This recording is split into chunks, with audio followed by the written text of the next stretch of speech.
भाइयों और बहनों, मेरा नाम राहुल सावरकर नहीं है, मेरा नाम राहुल गांधी है। मैं सच्चाई के लिए कभी माफी नहीं मांगूंगा, मर जाऊंगा मगर माफी नहीं मांगूंगा।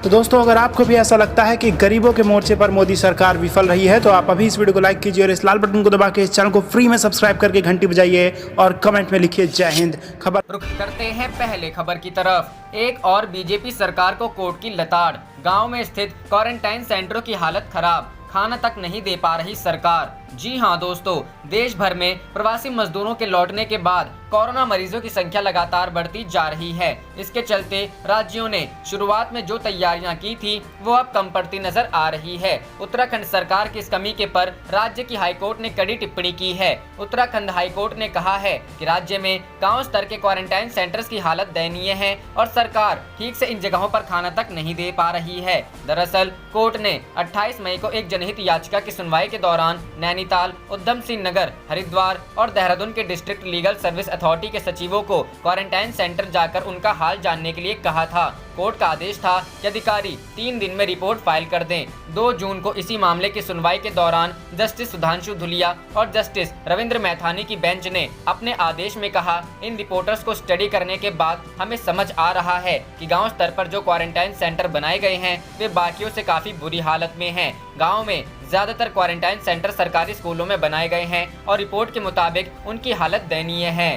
रुख करते हैं अगली खबर की तरफ। राज्यसभा चुनाव, क्या गुजरात का बदला कर्नाटक में लेंगी कांग्रेस? जी हां दोस्तों, कर्नाटक में भी राज्यसभा चुनाव में शहमात का खेल जारी। गुजरात में बीजेपी ने बिगाड़ा कांग्रेस का राज्यसभा का खेल। राज्यसभा चुनाव को लेकर कांग्रेस और बीजेपी के बीच शहमात का खेल शुरू हो गया है। गुजरात में कांग्रेस के 2 विधायकों के इस्तीफे के बाद पार्टी के 2 राज्यसभा सीटें जीतने का समीकरण बिगड़ता नजर आ रहा है। वहीं कर्नाटक में बीजेपी के लिए 3 सीटें जीतने के अरमानों पर पानी फेरने के लिए कांग्रेस और जेडीएस गणित बैठाने में जुटे हैं। ऐसे में सवाल उठता है कि कांग्रेस क्या गुजरात का हिसाब बीजेपी से कर्नाटक में कर पाएगी? गुजरात की 4 राज्यसभा सीटों के लिए 19 जून को होने वाले चुनाव के लिए बीजेपी ने रमीला बारा, अभय भारद्वाज और नरहरि अमीन को मैदान में उतारा है। बीजेपी ने अमीन को अपना तीसरा उम्मीदवार बनाया है। कांग्रेस ने शक्ति सिंह गोहिल और भरत सिंह सोलंकी को अपना उम्मीदवार बनाया है। लेकिन कांग्रेस विधायकों के लगातार इस्तीफे से पार्टी का समीकरण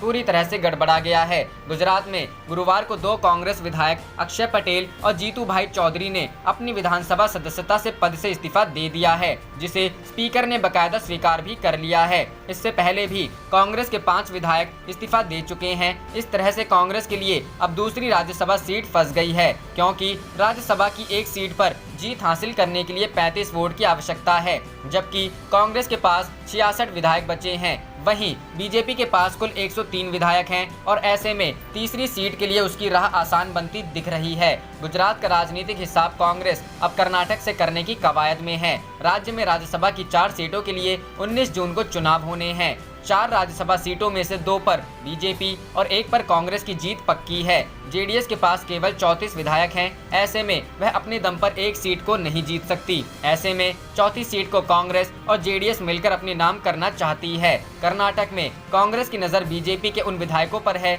जो मंत्रिमंडल में जगह नहीं मिलने के चलते नाखुश हैं। कर्नाटक के कृषि मंत्री बीसी पाटिल ने अपने एक दोस्त के लिए एमएलसी टिकट के साथ साथ मंत्री बनाए जाने की मांग सीएम येदियुरप्पा के सामने रखी है। रुख करते हैं अगली खबर की तरफ। मोदी सरकार पर सिब्बल का वार, कहा आत्मनिर्भर भारत अभियान एक और जुमला। जी हां दोस्तों, प्रधानमंत्री नरेंद्र मोदी की महत्वाकांक्षी योजना आत्मनिर्भर भारत पर कांग्रेस ने तीखा हमला बोला है। कांग्रेस नेता और पूर्व केंद्रीय मंत्री कपिल सिब्बल ने कहा कि आत्मनिर्भर भारत के लिए सरकार को यूनिवर्सिटी स्तर पर रिसर्च और डेवलपमेंट की सुविधा को बढ़ाना, अन्यथा राष्ट्र आत्मनिर्भर नहीं हो सकता।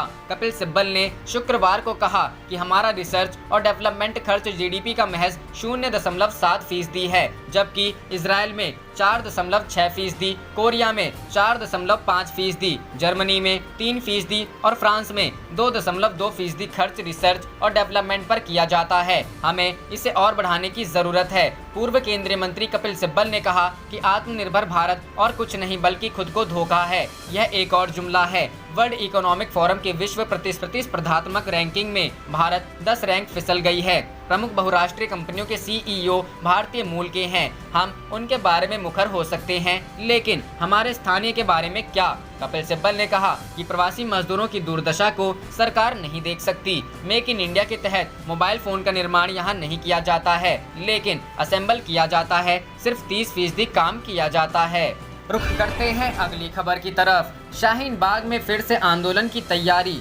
CAA NRC के अलावा दूसरे मुद्दे उठाने की भी प्लानिंग। जी हाँ दोस्तों, नागरिक संशोधन एक्ट और राष्ट्रीय नागरिक रजिस्टर के खिलाफ दिल्ली के शाहीन बाग में प्रदर्शन फिर से शुरू हो सकता है, जिसको लेकर दिल्ली पुलिस हाई अलर्ट पर है। इस बार CAA NRC के अलावा कई दूसरे मुद्दे भी उठाने की योजना बनाई गई है। इसके लिए सोशल मीडिया के जरिए लोगों को मैसेज भेजे जा रहे हैं। साथ ही पुलिस को प्रदर्शनकारियों के मूवमेंट की भनक ना लगे, इसके लिए अलग से प्लान बनाया गया है। पिछले साल 15 दिसंबर को शाहीन बाग में प्रदर्शन शुरू हुआ था, जो 14 मार्च को कोरोना वायरस की वजह से खत्म कर दिया गया। एक प्लान हुआ फेल। रिपोर्ट के मुताबिक 3 जून को शाहीन बाग में महिलाएं अपने बच्चों के साथ फिर से प्रदर्शन करने वाली थीं। इस दौरान समय से कार्रवाई करते हुए पुलिस ने उन्हें रोक दिया। पिछले 4-5 दिनों से इस आंदोलन की योजना तैयार की जा रही थी। साथ ही व्हाट्सएप और ट्विटर जैसे सोशल मीडिया साइट्स के जरिए इसे हजारों लोगों तक पहुंचाया जा रहा था। इस अभियान का शीर्षक सब याद रखा जाएगा रखा गया था। रिपोर्ट के मुताबिक प्रदर्शन को दोबारा से शुरू करने के लिए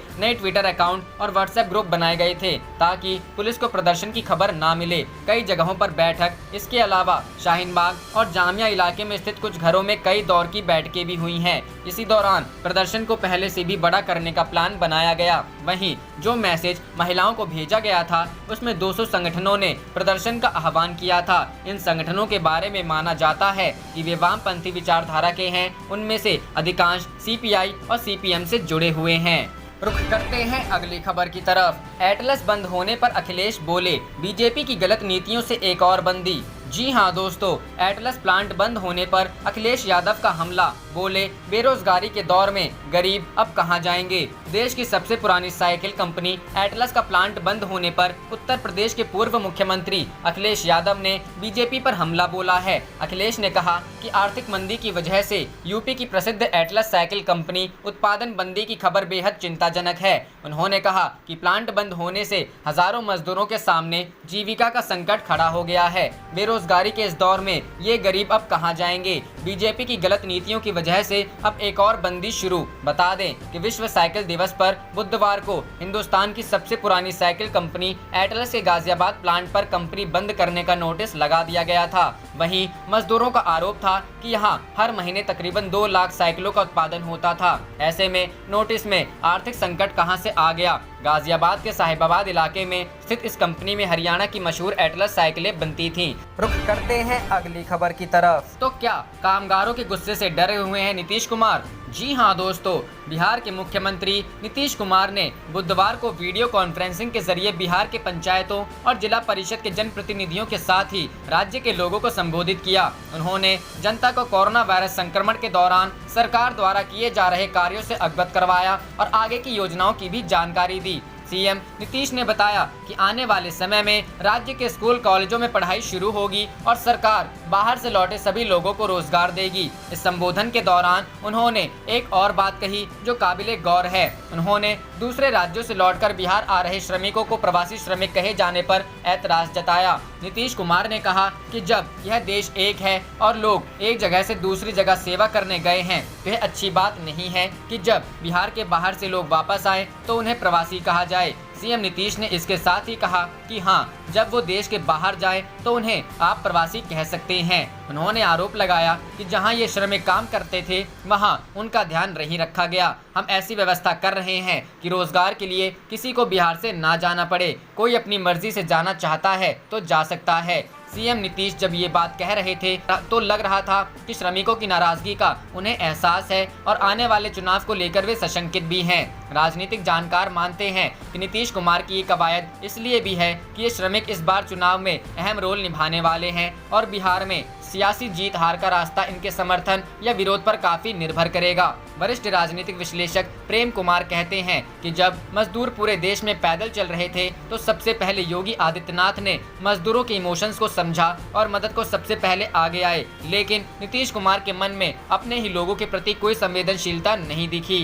रुख करते हैं अगली खबर की तरफ। न्याय के खिलाफ चल रहे षड्यंत्र से आरजेडी वाकिफ, विधायिका सड़क पर होगा साझा संघर्ष, तेजस्वी। जी हां दोस्तों, बिहार के नेता प्रतिपक्ष तेजस्वी यादव ने सरकार पर हमला बोलते हुए कहा कि कोरोना महामारी की आड़ में आरक्षण और सामाजिक न्याय के खिलाफ चल रहे षड्यंत्र से आरजेडी पूरी तरह वाकिफ है और लंबी लड़ाई के लिए तैयार है। संस्थाओं के वर्चस्ववादी चरित्र एवं शासक वर्ग की नीति और नीयत को कामयाब नहीं होने देंगे। विधायिका में और सड़क पर साझा संघर्ष होगा। तेजस्वी ने कहा, संविधान प्रदत्त आरक्षण के खिलाफ एंड माइंडसेट है जो कई महत्वपूर्ण संस्थाओं पर काबिज है। आरजेडी लोक समता और समान सामाजिक प्रतिनिधित्व के हिमायती देश के सभी प्रगतिशील सरोकार वाले देशवासियों और दलों से एकजुटता की अपील कर वंचितों के अधिकार और सरोकार की साझा लड़ाई का आह्वान करता है। उन्होंने कहा कि केंद्र सरकार के जातिवादी रवैये के कारण विगत 3 वर्षों से पिछड़ा अति पिछड़ा वर्ग को मेडिकल एडमिशन में संविधान प्रदत्त आरक्षण से वंचित किया जा रहा है। विगत 3 वर्षों से पिछड़े वर्गों को 10,000 से अधिक सीटों से वंचित कर दिया है। नेता प्रतिपक्ष ने कहा कि दिन दिहाड़े आरक्षण की धज्जियां उड़ाई जा रही हैं। संविधान और आरक्षण विरोधी एनडीए सरकार सामने से वार नहीं कर दूसरे माध्यम से दलितों, पिछड़ों के संवैधानिक अधिकारों का हनन कर रही है। बीजेपी तो आरएसएस के एजेंडे पर अमल कर रही है, लेकिन इस अति महत्वपूर्ण विषय पर नीतीश कुमार और रामविलास पासवान की चुप्पी आपराधिक है। रुख करते हैं अगली खबर की तरफ। बिहार, राबड़ी देवी ने ट्वीट के जरिए बीजेपी पर किया हमला, कहा कुछ ऐसा। जी हां दोस्तों, आरजेडी सुप्रीमो लालू यादव की पत्नी और बिहार की पूर्व मुख्यमंत्री राबड़ी देवी ने भारतीय जनता पार्टी पर निशाना साधा है। राबड़ी देवी ने ट्वीट कर लिखा, सरकार की गलत नीतियों से उजड़ गई ना जाने कितने मासूम बच्चों की ममता की छांव, लेकिन भाजपा की दिलचस्पी है चुनाव। दरअसल इस साल के अंत में संभावित बिहार विधानसभा चुनाव को लेकर बीजेपी ने चुनाव प्रचार का बिगुल अगले सप्ताह फूंकने की तैयारी कर ली है। केंद्रीय गृह मंत्री अमित शाह 9 जून से प्रचार की शुरुआत करेंगे। बिहार बीजेपी अध्यक्ष संजय जायसवाल ने सोमवार को कहा कि पार्टी के पूर्व अध्यक्ष Amit Shah video conference Facebook live के जरिए एक सभा को संबोधित करेंगे। उन्होंने कहा कि इस वर्चुअल सभा की पूरी तैयारी कर ली गई है। संजय जायसवाल ने कहा कि हमारा लक्ष्य इस वर्चुअल सभा में राज्य के 243 विधानसभा क्षेत्रों के कम से कम 1 लाख लोगों को शामिल करना है। उन्होंने बताया कि इसके बाद बीजेपी अध्यक्ष जेपी नड्डा फेसबुक लाइव के जरिए दक्षिण बिहार के पार्टी के प्रमुख कार्यकर्ताओं को संबोधित करेंगे। वीडियो कॉन्फ्रेंसिंग के जरिए उत्तर बिहार के पार्टी कार्यकर्ताओं से चुनावी रणनीति को लेकर बातचीत करेंगे। इसी को लेकर राबड़ी देवी बीजेपी पर निशाना साध रही हैं। राबड़ी देवी ने कहना है कि बिहार में जनता कोरोना से परेशान है और बीजेपी चुनाव प्रचार में जुटी है। रुख करते हैं अगली खबर की तरफ। तेजस्वी ने सीएम नीतीश पर साधा निशाना, कहा उपदेश देने वाली सरकार श्रमवीरों को लाठी से पिटवाती है। जी हां दोस्तों, नेता प्रतिपक्ष तेजस्वी यादव ने आरोप लगाया है कि सरकार प्रवासी शब्द की नैतिकता पर उपदेश देती है, लेकिन जब मौका मदद की होती है तो उन्हें लाठी से पिटवाती है, पैदल चलने पर मजबूर करती है। उन्होंने कहा है कि 15 साल से एक सुई का कारखाना नहीं लगने वाली सरकार अब लफाजी कर रही है। मुसीबत की घड़ी में सरकार ने राज्यवासियों को छोड़ दिया, उन्हें बिहार नहीं घुसने और आने पर वापस भेजने की धमकी दी। क्वारंटाइन सेंटरों में मजदूरों को मूलभूत सुविधाओं से वंचित किया गया। क्वारंटाइन सेंटरों में खाने में सूखा भात, नमक और मिर्च परोसा गया। बिहार आने पर श्रमवीरों का लाठी डंडों से स्वागत कराया जाता है, जबकि दूसरे प्रदेश अपने श्रमवीरों का फूलों से स्वागत कर रहे हैं। सरकारी खामियां बताने पर अधिकारियों द्वारा श्रमिकों पर अत्याचार किया जाता है। मुख्यमंत्रियों को श्रमवीरों से माफी मांगनी चाहिए। पूर्व सीएम भोला पासवान के परिवार की सहायता की तेजस्वी ने। नेता प्रतिपक्ष तेजस्वी यादव ने गुरुवार को पूर्व मुख्यमंत्री भोला पासवान शास्त्री के परिजनों से बात कर उन्हें तत्काल 1 लाख रुपए की सहायता दी, साथ ही पर्याप्त मात्रा में उनके घर राशन भी भिजवाया। नेता प्रतिपक्ष ने बताया कि मीडिया से उन्हें जानकारी मिली कि स्वर्गीय भोला पासवान शास्त्री का परिवार लॉकडाउन के दौरान खाने को मोहताज है, सूचना मिलने के बाद उन्होंने तुरंत उनके परिवार से बात कर आर्थिक सहायता और पर्याप्त राशन पहुंचवाया। रुख करते हैं अगली खबर की तरफ। राज्यसभा चुनाव 2020, राजस्थान सीएम गहलोत का ट्वीट। गुजरात में हॉर्स ट्रेडिंग में जुटी भाजपा। जी हां दोस्तों, चुनाव आयोग ने देश में राज्यसभा की 24 सीटों के चुनाव की तारीखों का ऐलान किया है। राजस्थान, गुजरात समेत विभिन्न राज्यों में राज्यसभा की सीटों के लिए 19 जून मतदान होगा। चुनाव की तारीखों का ऐलान होने के साथ ही राजनीतिक उठापटक भी तेज शुरू हो गई है। इस बीच राजस्थान के मुख्यमंत्री अशोक गहलोत के ट्वीट की सियासी गलियारों में खूब चर्चा हो रही है। गहलोत ने गुरुवार को एक ट्वीट करते हुए भाजपा पर हॉर्स ट्रेडिंग करने का आरोप लगाया है। उन्होंने लिखा है कि विपक्षी विधायकों को किसी भी तरह से लुभाना और सीटें हथियाना इस पार्टी का एकमात्र गेम प्लान है। गहलोत ने ट्वीट किया कि भाजपा फिर से अपनी जांची परखी रणनीति का उपयोग कर रही है, जो राज्यसभा चुनावों से पहले गुजरात में हॉर्स ट्रेडिंग में जुटी है।